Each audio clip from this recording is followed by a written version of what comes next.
अस्सलाम वालेकुम व्यूअर्स। आज का हमारा टॉपिक है बॉइलिंग पॉइंट्स। इसके बारे में हम डिस्कस करेंगे, साथ में इसका रिलेशनशिप देखेंगे एक्सटर्नल प्रेशर के साथ क्या होता है, उसके बाद हीट ऑफ वेपोराइजेशन और कुछ इसकी एप्लीकेशंस देखेंगे।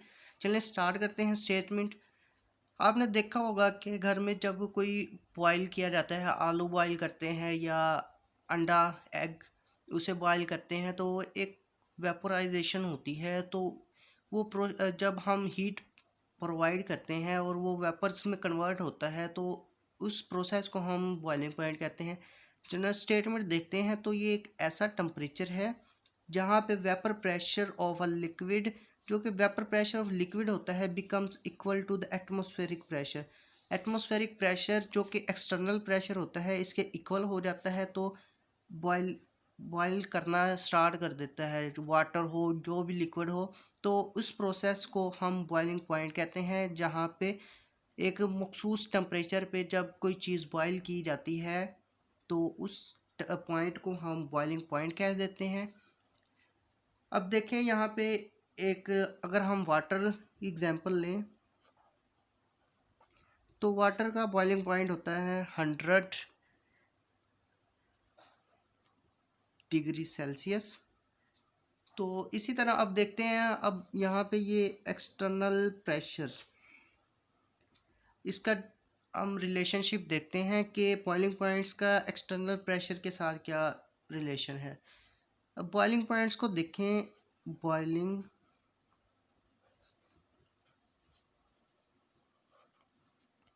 तो ये डायरेक्टली प्रोपोर्शनल होता है एक्सटर्नल प्रेशर के। बॉइलिंग पॉइंट जो होता है वो एक्सटर्नल प्रेशर के डायरेक्टली प्रोपोर्शनल होता है। अगर बॉइलिंग पॉइंट इंक्रीज करेगा तो एक्स्ट्रा उसकी वजह क्या होगी, एक्सटर्नल प्रेशर जो है वो इंक्रीज कर रहा है। अगर एक्सटर्नल प्रेशर को हम डिक्रीज करते हैं तो बॉइलिंग पॉइंट भी उसका डिक्रीज हो जाता है। चलिए इसको देखते हैं। उसके बाद इसकी हीट को देखते हैं, मोलर हीट ऑफ वेपोराइजेशन। ये हीट की ऐसी अमाउंट है जो कि रिक्वायर्ड होती है to vaporise 1 mole of liquid at its boiling point is called molar heat of vaporisation. एक ऐसी हीट की अमाउंट जो कि वेपोराइज करती है 1 mole of liquid at its boiling point is called molar heat of vaporisation. Molar heat of vaporisation example हमने water लिया था, तो इसकी जो मोलर हीट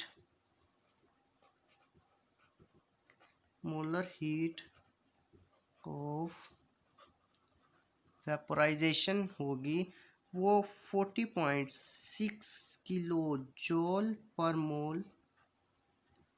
ये वाटर की हमारे पास मोलर हीट ऑफ वेपोराइजेशन आएगा, जो कि अब यहाँ पे क्वेश्चन राइज होता है कि जब हम टेम्परेचर दे रहे हैं एक मखसूस कांस्टेंट रख के, मगर अगर हम टेम्परेचर इंक्रीज़ करते हैं तो इससे क्या होगा। टेम्परेचर इंक्रीज़ करने से जो लिक्विड्स होगा उसमें काइनेटिक मॉलिक्यूल्स की काइनेटिक एनर्जी इंक्रीज़ होगी।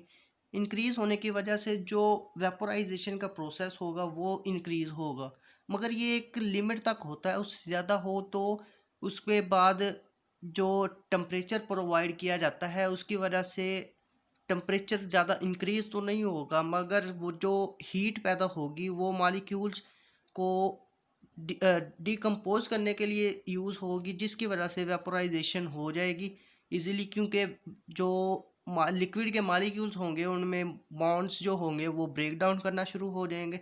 चलें अब जाते हैं इसकी एप्लीकेशंस की तरफ। अब देखते हैं एप्लीकेशन ऑफ बॉइलिंग पॉइंट्स में प्रेशर कुकर किस तरह वर्कआउट करता है। सबसे पहले तो जो प्रेशर कुकर है वो लॉ प्रिंसिपल को फॉलो करता है जो कि हमने डिस्कस किया था। Boiling point is directly proportional to the external point. ये लॉ है या प्रिंसिपल कह लें जिस पे ये प्रेशर कुकर वर्कआउट करता है।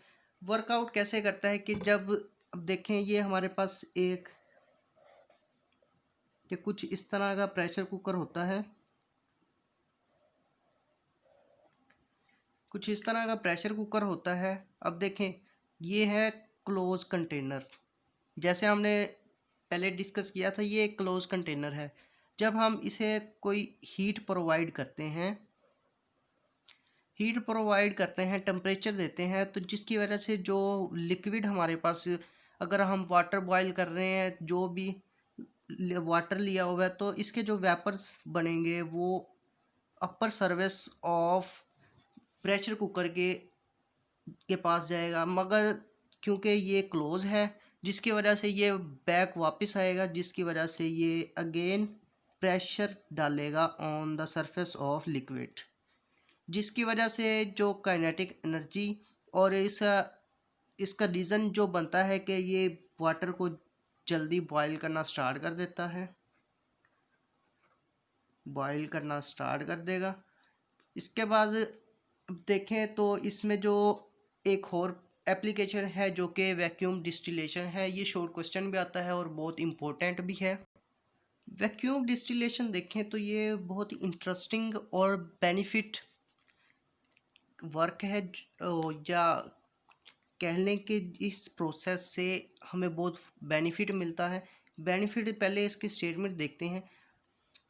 वैक्यूम डिस्टिलेशन जो है ये भी प्रिंसिपल पे वर्कआउट करता है, जिसमें अगर बॉइलिंग पॉइंट डिक्रीज़ होगा तो उसकी रीज़न जो होगी वो एक्सटर्नल प्रेशर है उसका डिक्रीज़ होना, मतलब कि ये वही डायरेक्टली प्रोपोर्शनल हो रहा है। इसमें हम क्या करते हैं कि जो प्रेशर होता है उसे भी रिड्यूस कर देते हैं और टेम्परेचर को, और फिर जो प्रोसेस हम स्टार्ट करते हैं उसके बाद होता है। स्टेटमेंट देखते हैं तो ये एक ऐसा प्रोसेस है of heating of liquid under under reduce pressure to change its into vapours.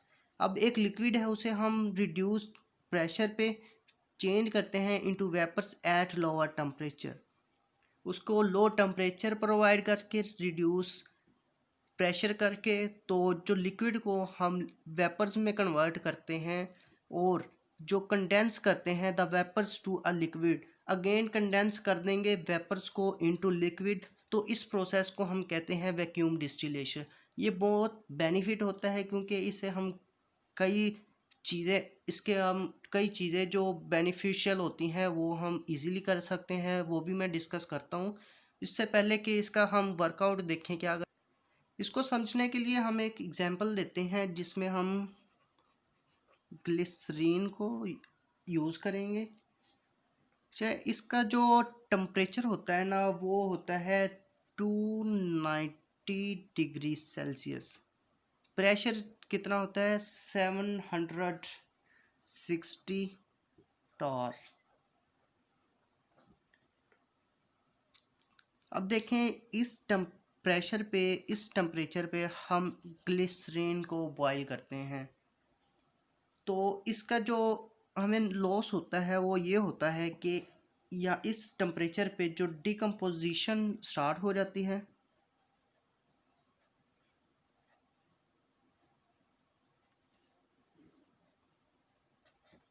Glycerine जो होते हैं वो डिकम्पोज होना शुरू हो जाता है।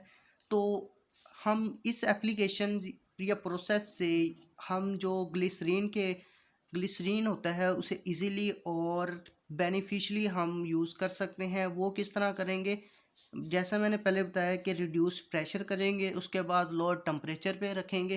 तो इसका देखते हैं ग्लिसरीन का कितना अब देखें तो ग्लिसरीन का इसकी बजाय हम 210 डिग्री सेल्सियस टेम्परेचर और 50 टॉर प्रेशर रख दें, तो इससे जो प्योरीफिकेशन होगी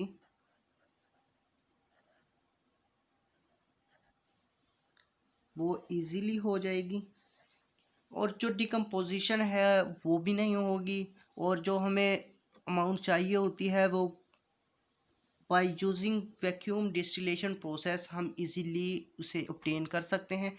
इसके कुछ एडवांटेजेस हैं वो आपसे डिस्कस करता हूँ।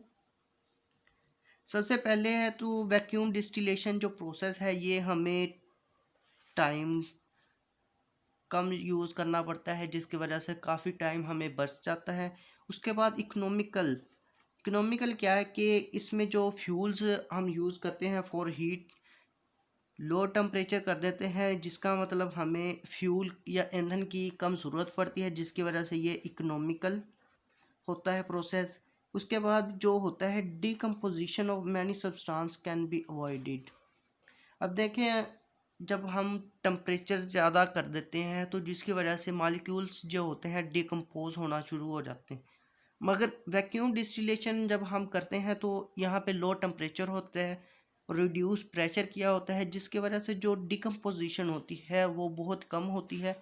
और और जिसकी वजह से हमें जो मटेरियल चाहिए होता है वो इजीली और प्योरीफाइड मिल जाता है। उम्मीद है आपको समझ आई होगी। अब तक के लिए अल्लाह हाफिज़, मिलते हैं नेक्स्ट वीडियो में।